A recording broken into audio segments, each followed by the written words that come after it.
पुरानी इस देश की सभ्यता और संस्कृति है। और एक शब्द नया आया, भक्त। उनके तो आंखों पर, ये आंखें तो होती है चेहरे पर, लेकिन भीतर की दृष्टि नहीं होती है, आलोचना बर्दाश्त नहीं है। अभी एक भक्त मिल गए, बोले भाई साहब मोदी जी ने बहुत जबरदस्त काम किया है।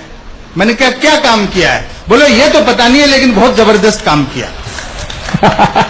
और बोले मोदी जी जैसा प्रधानमंत्री आजादी के 70 साल में दूसरा नहीं आया। मैंने कहा जी ये बात आपको किसने कही? बोले खुद मोदी जी कह रहे थे। सुषमा स्वराज विदेश मंत्री होकर के विदेश मंत्री नहीं लगती। विदेश में कोई फंस करके ट्वीट कर सकता है तब पता लगता है कि ये विदेश मंत्री है।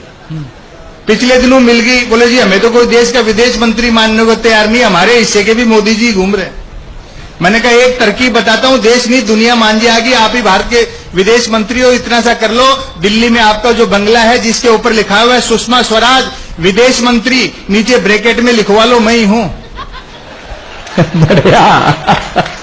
इस देश में मूर्खताओं से बड़ी चहल पहल है। जो लोग मुख्यमंत्री रहते जीएसटी का विरोध करते थे, प्रधानमंत्री बनते उसको लागू कर रहे हैं। 51% एफडीआई का विरोध करने वालों ने 100% लागू कर दी। जिस आधार के खिलाफ सुप्रीम कोर्ट चले गए थे, आज हर योजना को उस आधार से जोड़ रहे हैं। मुझे मालूम नहीं ये चीजें गलत थी या सही थी, लेकिन इन लोगों के पास विजन के नाम पर सिर्फ टेलीविजन है।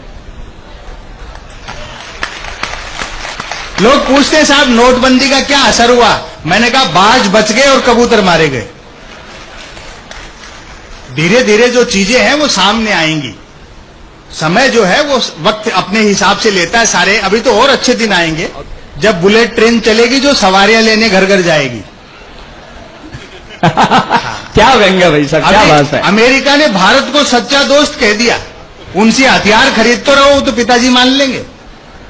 मुझे तो डर इस बात का लग रहा है जब सच्चा दोस्त कहा कि इससे पहले वो इराक को, अफगानिस्तान को और सीरिया को भी सच्चा दोस्त कह चुके हैं।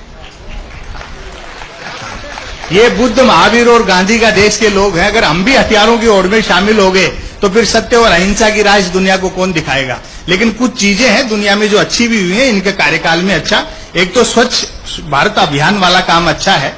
दूसरा, एक योग के लिए इन्होंने बड़ा काम किया और योग जरूर करना चाहिए, क्योंकि योग करते रहने से आदमी का शरीर इतना लचीला हो जाता है कि संकट के समय किसी भी महिला के कपड़े पहनो फिट आते हैं।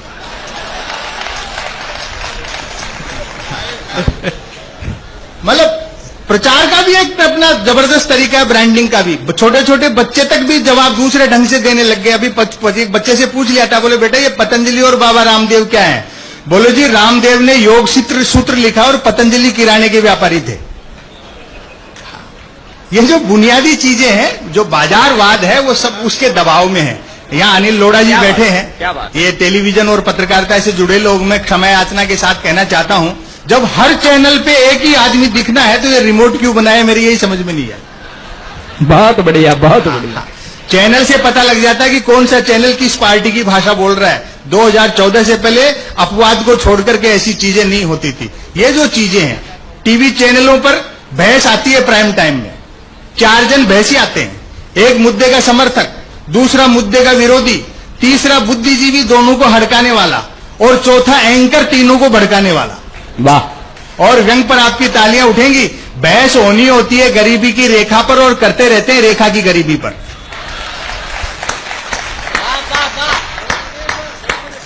अनिल लोढ़ा जी साप्ताहिक अखबार निकालते हैं, रमाकांत जी आप बैठे हैं, मुझे मालूम नहीं यहां आप लोग क्या पढ़ते होंगे अखबारों में। अखबार, हमारे यहां तो अखबारों में 3 चीजें आती हैं, बिजली कटौती, उठावना और राशिफल।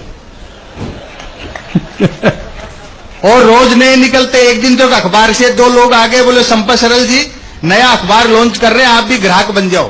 क्योंकि अखबारों का कोई पाठक तो बनता नहीं, ग्राहक ही बनते।